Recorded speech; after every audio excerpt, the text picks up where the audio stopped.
গণতন্ত্র ছাড়া জনগণের মুক্তি সম্ভব নয় বলে মন্তব্য করেছেন বিএনপির স্থায়ী কমিটির সদস্য জমির উদ্দিন সরকার।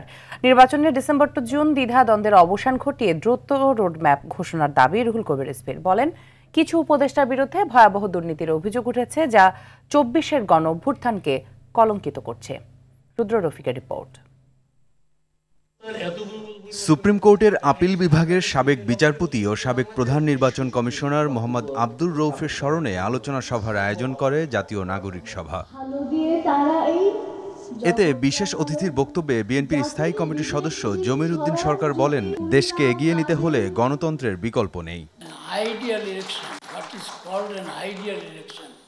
ফ্যাসিবাদের মিথ্যে মামলায় ৬০ লাখ আসামি মুক্তি কতদূর শীর্ষক জাতীয় প্রেসক্লাবে আয়োজিত এক আলোচনা সভায় প্রধান অতিথির বক্তব্যে রুহুল কবির রিজভী অভিযোগ করেন, দুর্নীতি ও পাচারের টাকা দিয়ে দেশে অনবরত অস্থিরতা তৈরির চেষ্টা করছে পতিত ফ্যাসিস্ট শেখ হাসিনা।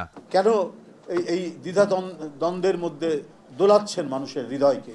পেন্ডুলামের মধ্যে ডিসেম্বর না জুন এর মধ্যে দোল খাচ্ছে কেন? এটা সুস্পষ্ট করুন। কেন তাদের এপিএস এর নামে শত কোটি টাকা দুর্নীতির অভিযোগ আসবে? কেন তারা বদলি বাণিজ্যের বিষয়ে তাদের অভিযোগ উঠবে? নাটোরে এক অনুষ্ঠানে বিএনপির নির্বাহী কমিটির সদস্য রুহুল কুদ্দুস তালুকদার দুলু বলেন, নির্বাচিত সরকার ছাড়া দেশে চলমান অস্থিরতা বন্ধ করা সম্ভব নয়।